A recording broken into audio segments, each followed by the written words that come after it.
You know, we had heard on the radio, heard on the news, heard in the media that a storm was coming and it wasn't good hurricane-wise, but we had heard about storms before. And oftentimes they would make it sound like it's worse than it actually turned out to be. We've had scares here before in the community and things like that. So where we've had fires that are close or things like that, but you're kind of always in that mentality like, oh, it won't happen. We're not supposed to have tornadoes in here. We're not supposed to have flooding that happens a couple of years in a row. It's just something that's unexpected.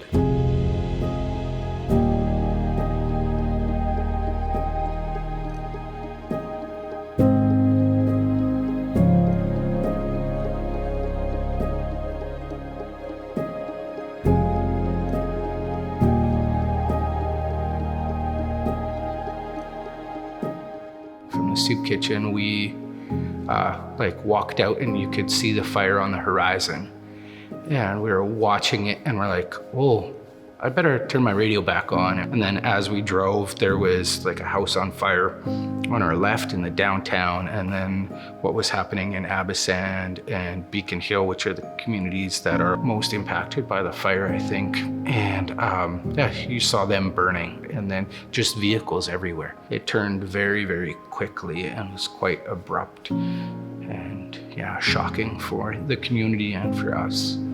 We lost over 1,200 homes. After the disasters hit, we were numb.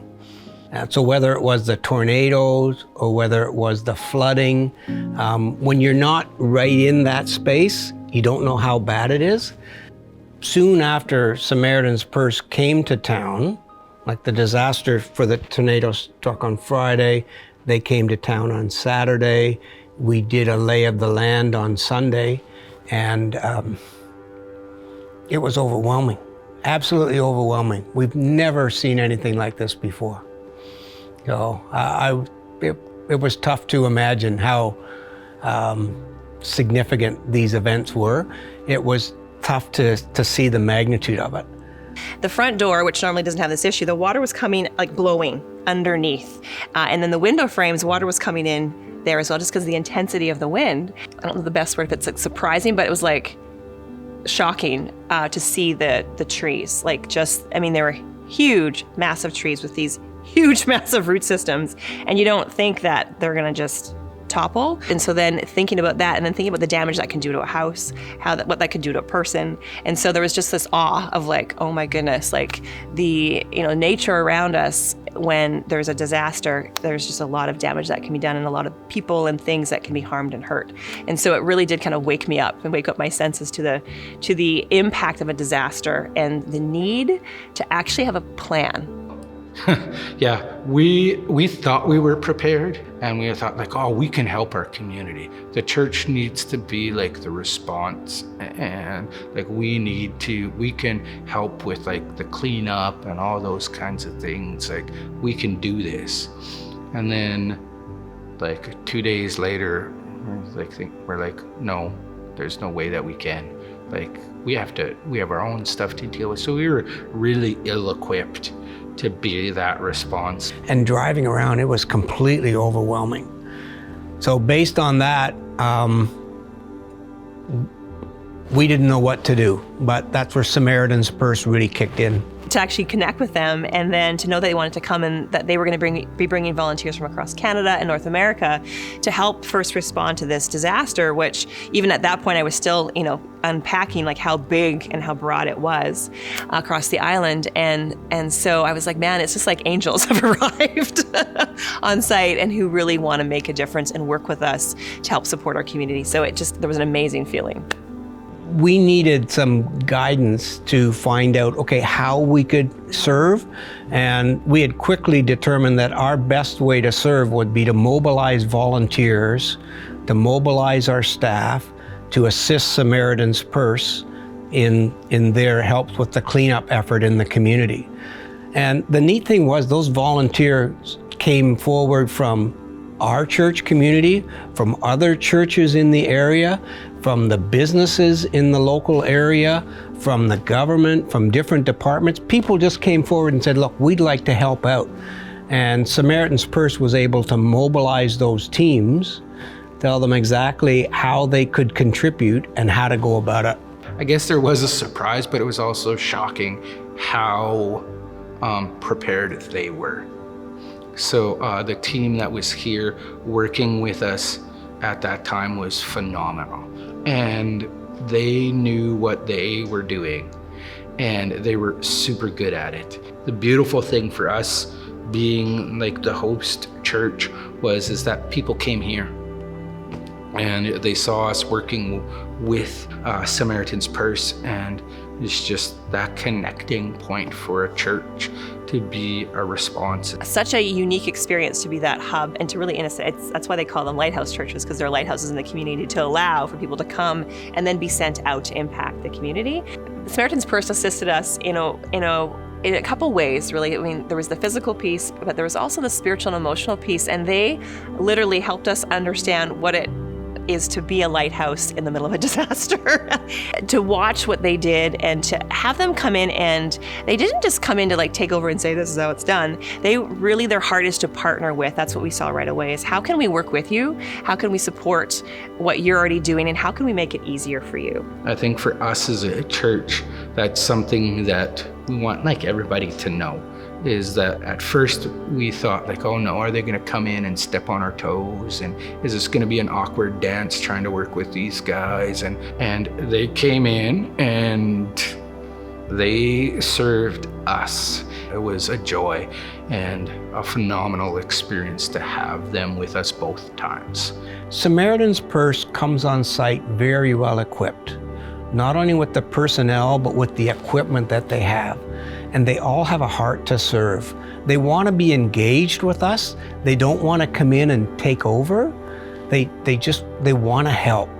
And when you come in with that spirit and that approach and do it in the name of Christ, it's so significant, so helpful. And it brought hope. You were like, oh yes, like somebody's coming. It's gonna be okay. And so those are the feelings that I felt personally, was like, and super excited to like get involved with what was happening. And so it helped us realize that we need to work together as churches in the community, and that we need to work with our city. It's just not one person can do this. It has to be a collaborative, working together partnership. And that's what they taught us when they come in, is that this is not about us coming to save you. This is about us helping you understand how you can do this and be prepared for the future. It was hard to imagine that it would look a little bit different by the time we were done, but it did. And what was really exciting from our perspective was when we went out with Samaritan's Purse into the field to help out with disaster cleanup, and we engaged with the homeowners, and when they realized that this service was being provided for free, they were just overjoyed and overwhelmed. And to have the opportunity to do the cleanup, and then to also pray with these individuals, pray with these families, it was so significant, and they were so appreciative. And the training that we got from Samaritan's Purse and from the Billy Graham Association was quite significant and helpful going into the community. You know, it's interesting, we watch on the news disasters that happen all over the world, and we see the initial response and like things get cleaned up, and then we think, oh, okay, they're good. But the reality is there's a whole lot more that has to happen after the initial recovery. And it's interesting, one of the caseworkers that's been working with us was saying that usually you don't often see the full impact of what a disaster has done to a community until a couple years later. It's a long process, and dealing with insurance isn't fun. And so it can be a long testing period. Hurt your relationships with your family, with your kids, because everybody's kind of on edge. Because like, I don't know what's gonna happen, but my kids are asking me all these questions and I don't know how to answer them. And how would you just be quiet? Yeah, the impact of being practical with our faith, but just this ability to have a hands-on work, get your hands dirty experience of who Jesus is. It's something that changes the community. really, even through this experience of working with Samaritan's Purse and with the churches in the city, have seen just how strong and how important partnerships are, and highly recommend it to anyone thinking about, how do I even think about resilience? Don't think alone. Bring in partnerships and think together.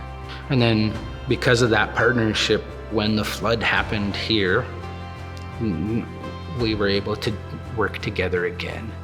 And so this time was like seeing old friends. It's just being together and saying that we're walking this together. That was just an amazing experience to be part of. And to be able to pray with individuals who were so impacted, and to be able to share with them about the Word of God and what Jesus can mean to them, and how they can have even to consider a personal relationship with Jesus and through a difficult time like this is quite something. So if Samaritan's Purse was a person, I would say, I don't know if I have words to just say thank you for what you've done, and to appreciate the fact that you have helped us as a community think differently, and for us to be able to work together in ways that we didn't even anticipate. I would say thank you. It has been a pleasure to be able to work together. And it's been a phenomenal experience that has impacted my life personally. I'd say, thanks for coming. I'm glad you're here. How can we help?